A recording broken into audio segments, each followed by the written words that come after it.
Bonjour à tous.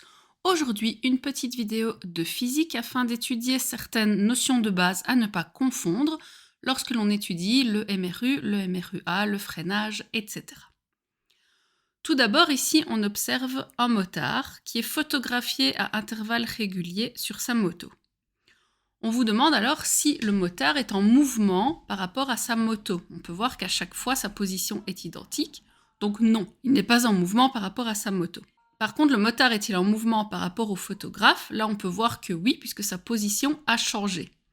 Alors, est-il en mouvement, oui ou non? Eh bien, tout cela dépendra du référentiel. Quand on étudie un mouvement, il est obligatoire d'avoir un référentiel, c'est-à-dire un solide ou une personne, qui va nous permettre d'étudier ce mouvement et par rapport à qui on va comparer cet état de repos ou de mouvement. Deuxième exemple, à quoi servent les mains courantes dans les bus, les trains, etc. Eh bien, ils servent à ne pas tomber lorsque le véhicule va freiner ou se mettre en route. Pourquoi? Eh bien, tout simplement à cause de l'inertie. Lorsqu'un corps est en mouvement ou au repos, il a envie de continuer cet état de mouvement ou de repos. Je suis en voiture, la voiture est à l'arrêt. La voiture démarre, mon corps, lui, reste au repos, je suis donc projeté vers l'arrière.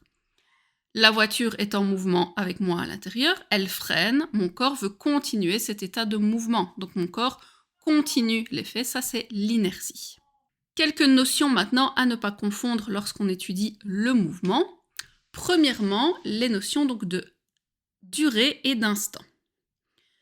Si je prends une heure précise, donc je dis, voilà, mon cours commence au temps 1, c'est-à-dire 8h30. Mon cours se termine au temps 2, c'est-à-dire 9h20. Ce que je viens de citer, ce sont deux instants, ce sont des moments précis du temps. T1, T2, 8h30, 9h20, ce sont des instants. Par contre, entre l'instant 1 et l'instant 2, il s'est passé 50 minutes, la différence entre T1 et T2.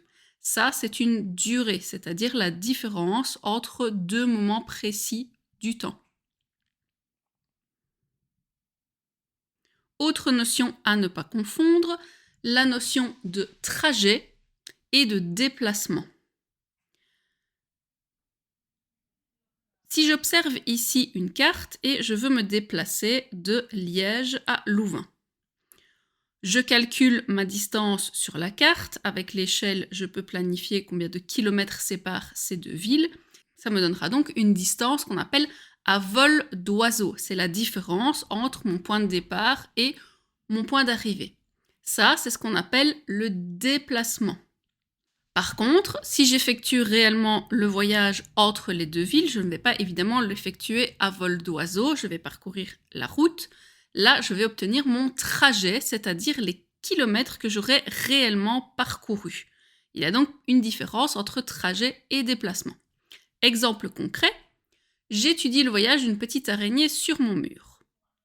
Mon araignée grimpe sur le mur, elle parcourt 3 mètres vers le haut, 5 mètres vers la gauche, ensuite 4 mètres vers le bas, et finalement à nouveau 1 mètre vers le haut. Je peux voir ici qu'elle aura fait un certain trajet et un certain déplacement. Alors comment calculer ça? Le trajet, c'est simple, je vais additionner les mètres réellement parcourus, 3, 5, 4 et 1.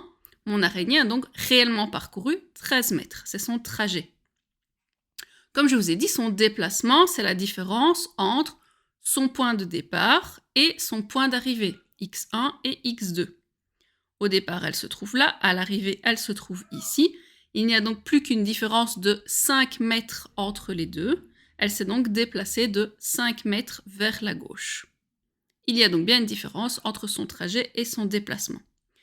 Attention donc, si je fais un mouvement d'aller-retour, mon arrivée et mon départ sont les mêmes. Mon déplacement est donc de 0 mètres.